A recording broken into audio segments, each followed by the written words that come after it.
네, 그저께 저녁부터 뉴스가 나와서 많은 분들이 깜짝 놀랐었죠. 새정치민주연합 노영민 의원 얘기입니다. 하루에 5,000권에서 8,000권의 시집을 팔았다 그래서 베스트셀러 시인이라는 농담이 나올 정도인데, 자, 을지로위원회에 있었던 바로 갑지로로 바뀌었다라는 역시 농담이 오늘 돌았습니다. 관련된 얘기 나눠보겠습니다. 자, 오늘 노영민 위원장이 위원장직을 내놨죠? 네. 어제만 해도 하늘 아래 부끄러운 행동을 한 적이 없다. 이렇게 네.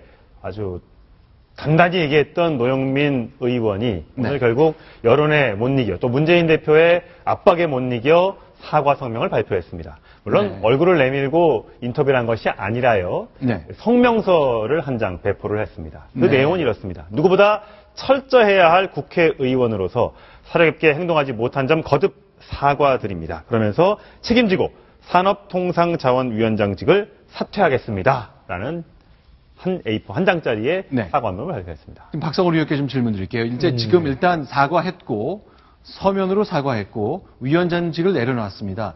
자, 국민들의 공분의 규모와 노영민 위원의 이런 결정 사이에 뭐 적절한 규모라고 보십니까? 어떠세요?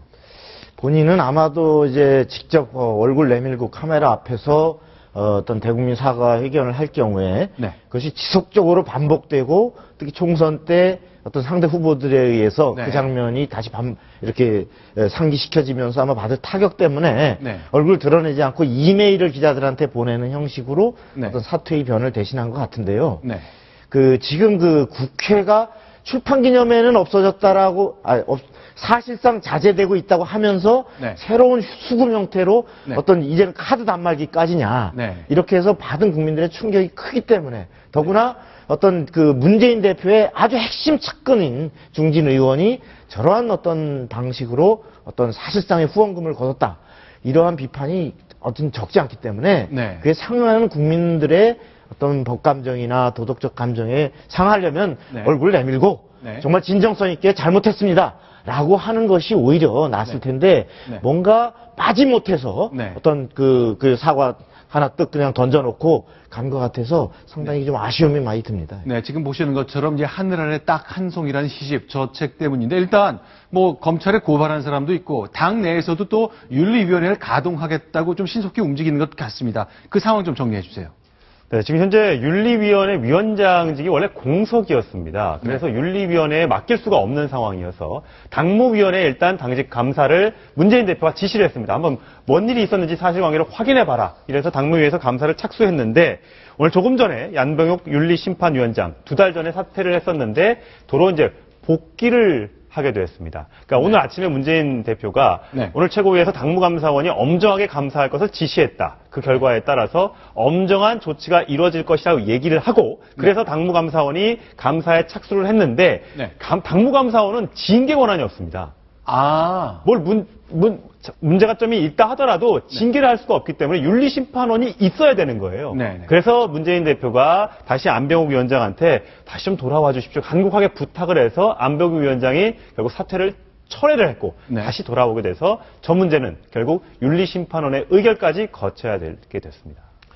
근데 윤리심판원의 앞으로의 결정을 끝까지 좀 봐야 될 것 같습니다. 네. 우리가 얼마 전에 로스쿨 나온 딸의 취업 청탁 의혹을 받았던 예. 윤모 의원, 윤후덕 의원의 경우 국민들이 보기에는 충분히 어떤 행위가 지속적으로 효력이 있었다라고 생각할 수 있는데 뭐 석연치 않은 설명으로 이거 징계 시효가 지나서 네. 말하자면 징계할 수 없다.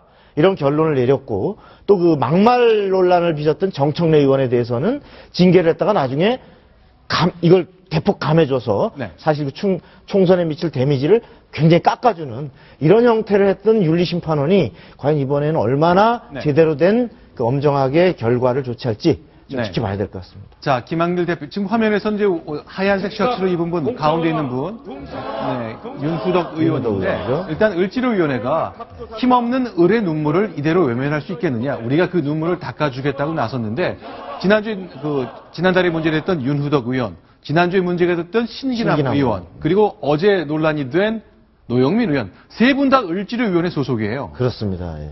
그래서 네. 을지로가 아니라 갑지로위원회다. 네. 이런 얘기가 나오고 있는 거죠.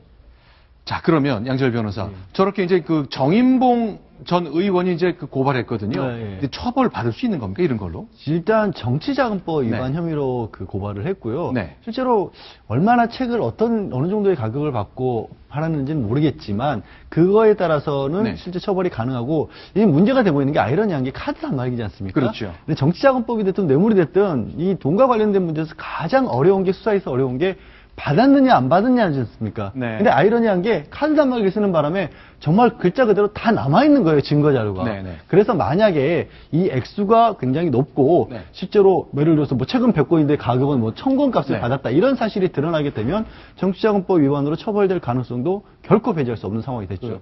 그렇죠. 이제 출판사에서 8,000권을 찍었고 5,000권을 출판 기념회 때 냈고 3,000권을 추가로 보낸 것 같다고 얘기를 했기 때문에 권당 10,000원이라면 많게는 8,000만 원까지 오갔던 상황이기 때문에 그것은 좀 그 정확한 숫자를 짚어내는 일이 좀 필요할 것 같습니다. 자, 지금 화면에 하나 시귀 하나를 띄워놓았는데 바로 논란이 됐던 그 시집에 들어있던 시 한 편입니다. 천상 차장. 네, 뭐. 읽어보니까 을의 마음에 대한 얘기를 좀 담은 것 같아요. 네. 소개를 좀 해주시죠. 이 선왕당 돌무더기 하나하나에 서린 백성의 사연을 안다면, 이 쌓아올린 치성을 안다면, 잡초 우거진 돌무덤으로 버려둬서는 안 되는 일이다. 이렇게 되어 있죠. 백성, 그 다음에 잡초, 이런 얘기도 있고요. 또 사연이 쌓일수록 풀어야 할 매듭은 선악나무 뿌리처럼 깊이 얽혀만 가는데, 어찌어떤 믿음이라 침뱉고 그루터기 하나 남겨놓았을까.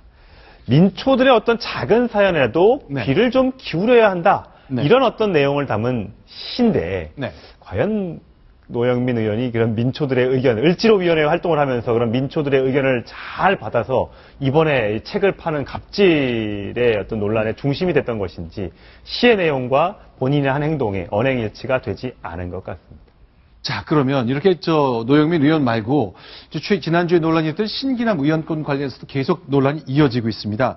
사법고시 존치를 위한 사법시험 고시생들의 모임이 있는 모양인데 오늘 기자회견을 했습니다. 그 장면으로 돌아가 보겠습니다.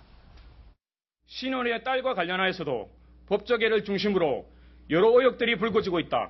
따라서 우리는 딸이 재학한 이나대 로스쿨에 정보공개 청구를 제기하여 입학과 졸업 관련 재료를 자, 그러니까 신기남 의원 아들 얘기였잖아요. 네. 서울 시내에 있던 한 로스쿨 얘기인데 이번엔 딸 얘기로 넘어갔는데 이게 어떻게 된 겁니까? 그러니까 아들은 경희대 로스쿨이었는데 이 커트라인, 졸업시험 커트라인을 좀 낮춰달라 이렇게 청탁을 했다는 것이고 네. 딸의 경우에는 인하대 로스쿨에 다니고 있는데 졸업시험에서 2번이나 낙방을 했다는 겁니다. 네. 3번째 가까스로 붙었는데 네. 거기에 대해서도 뭔가 의혹이 있다면서 이 고시생들이 문제점을 제기했고요. 그러니까 졸업성적, 입학성적, 그리고 처음에 입학했을 때 뭐 가족란에 누구 뭐 아버지 이름 썼는지 네. 뭐 이런 모든 정보를 우리들한테 공개를 해라. 네. 그래서 거기에서 문제가 있다면 이거 다시 어떤 법적 소송이라든지 이런 문제에 대해서 제기를 좀 해보겠다. 이렇게 지금 주장을 하고 있습니다. 자, 일단 정보 공개 청구법에 따라 한 겁니다만 그 결과가 어떻게 될지는 좀 두고 봐야 될 것 같은데, 자, 이 문제를 처음 제기했던 오신한 의원,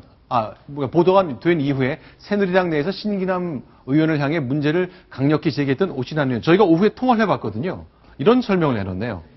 네, 신기란 의원이 연락을 해와서 만났는데 어제 만났다. 만났는데 예. 아들이 다닌 경희대 로스쿨의 졸업 합격선이 원래는 50점인데 네. 이게 딱 1점이 올라서 51점이 됐다. 그래서 우리 아들이 올해만 1점 올라가. 예, 그래서 우리 아들이 1점 차로 떨어졌다. 그렇기 때문에 이건 억울한 거 아니냐라고 네. 해명을 했다는 겁니다. 네, 양절 변호사 어떻습니까?